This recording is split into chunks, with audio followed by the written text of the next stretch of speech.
Indeed, it's very important if we can get an idea of who were the different extraterrestrial civilizations that helped seed our planet or establish the human genome on our planet. So you talk about the seeders, and you talk about the 24 civilizations, and you talk about the Intergalactic Confederation. So can you just explain who they all are? Is it all just one and the same?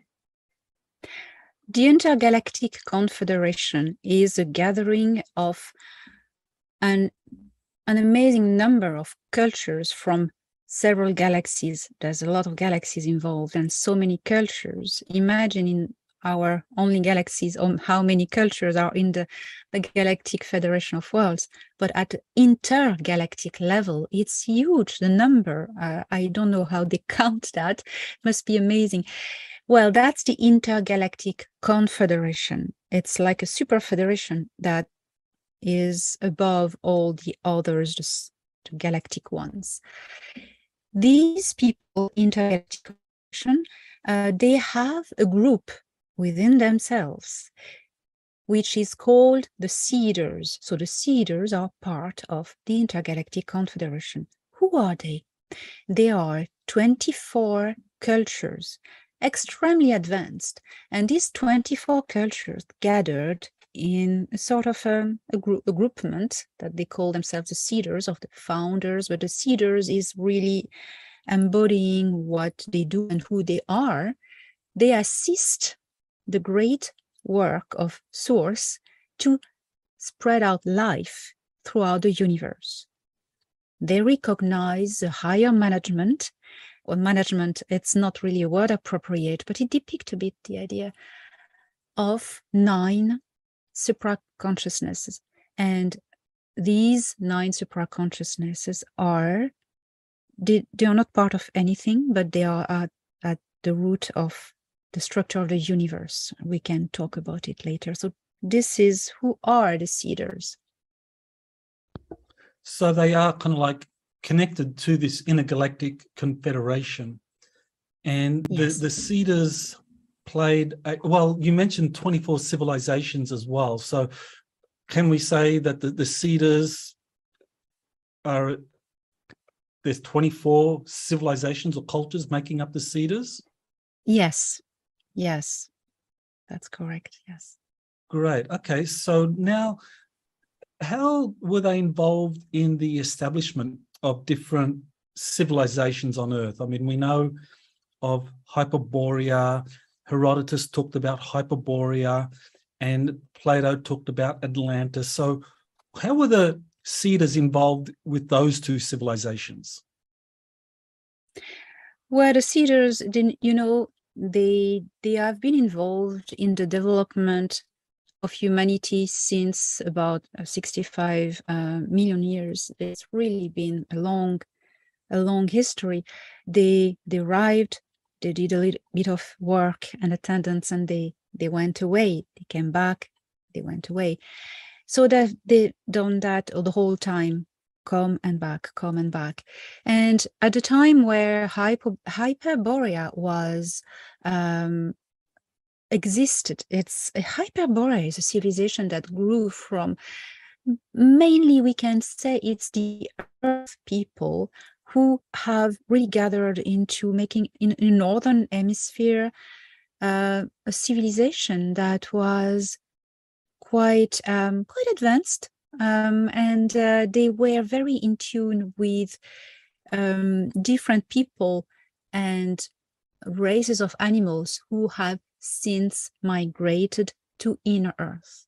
So Hyperborea was like, you imagine Tolkien or these epic settings, you know, where people have quite of a civilization, but magic is there everywhere. They're very in tune with their environment and with the universe.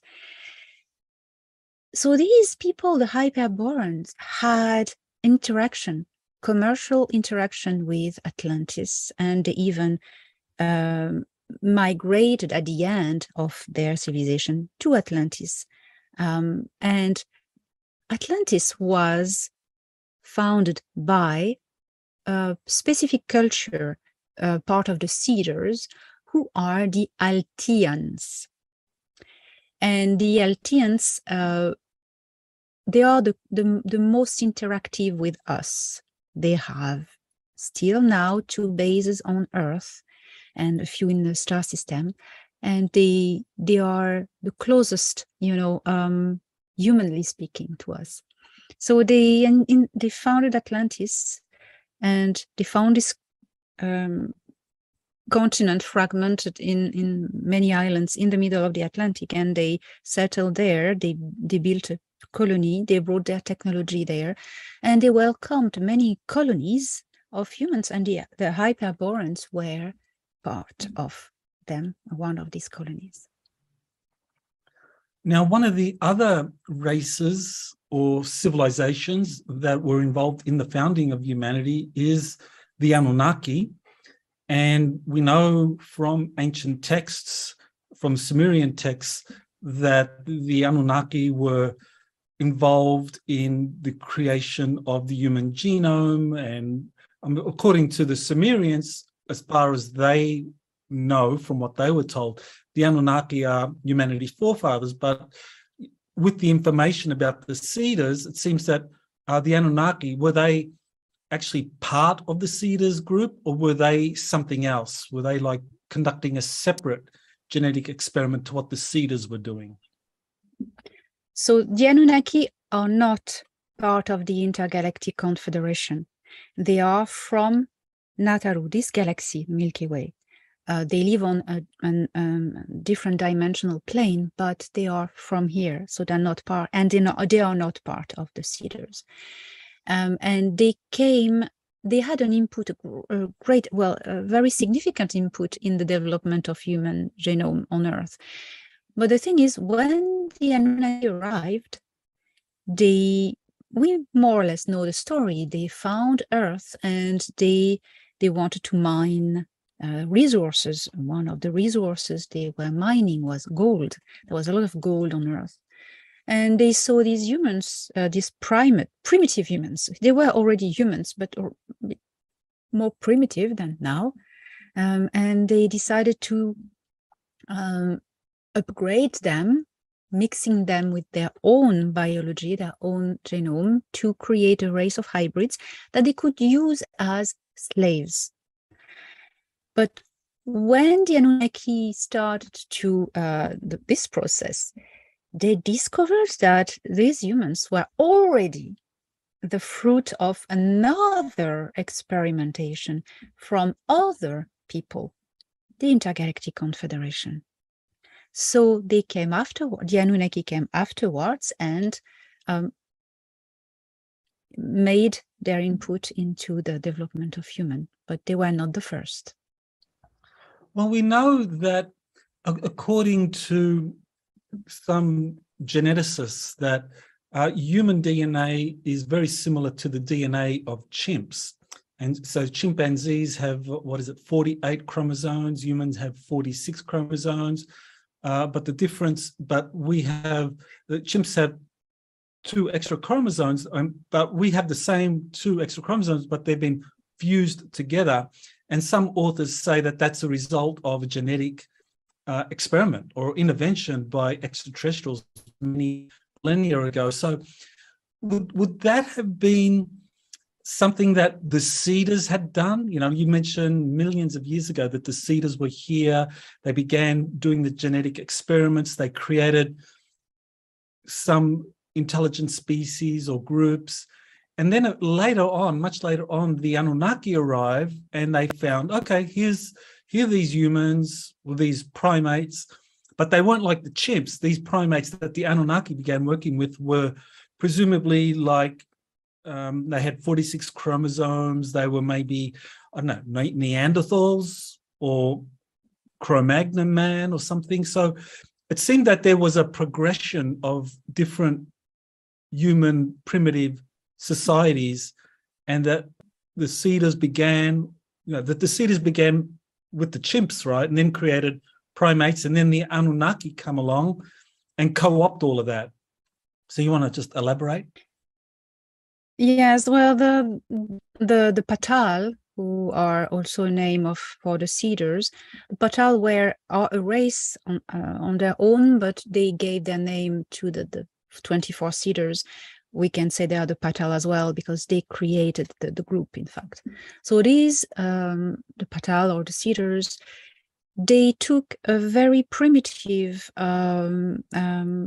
yes, a chimp, but it was before chimp, even before, an animal that was to develop a chimp. This little animal was taken as virgin ground for their experiment. They wanted to implant the human genome into this little animal and let nature develop with time. You know, they have all that time. So what they were doing, they were coming and putting a little bit of modifying a little bit the DNA of the very primate, and then they would let the law of evolution unfold. And when it will be all satisfactory, they will come back and put a little bit more, so it will be smooth and follow the laws of evolution, you know, and the environment would develop and change also, so it would adapt to the environment. So that was done scientifically, like an experiment that you just watch, and you know. But the Anunnaki had other plans. They didn't want to do that for science, you know. The first idea of the project was by the military commander of the group, whose name was Enlil, and he wanted to use these primates. Well, because when they arrived, they had brought with them their own workers, but the workers rebelled and went away. So Enlil had this idea to use these very curious primates, and well, not primates anymore, they were early humans, and they had already behavior like humans. They were very curious, apparently. So the Anunnaki called them the blackheads because they had black skin and very dark big hair. And that's very interesting because that gives a track to the genetics of who these early humans were. And they used them, but Enlil wanted to speed up a development by violent hybridization to speed up this development to have fast results, and that was against the law of evolution. So Enlil got an order that his half-brother, who was head geneticist of their colony, of their group, Enki, to do that. So Enki finally accepted. Well, he had no choice, you know, he was geneticist, he wasn't at the head of the command, but he was a scientist and he was very curious. So he started to just, you know, look into that. And that's when he discovered, and he changed his mind. And he said, oh my God, the potential in these ones, there's so many different intergalactic DNAs in these ones. They're not going to be slaves. I'm going to do something that secretly going to try to develop their potential and save them. So that was the start of big troubles. Right. So that's very important that that there was this disagreement amongst the Anunnaki themselves over the humans that were created and how they would be used and exploited. And obviously, this is something that we can talk about a little bit later when it comes to their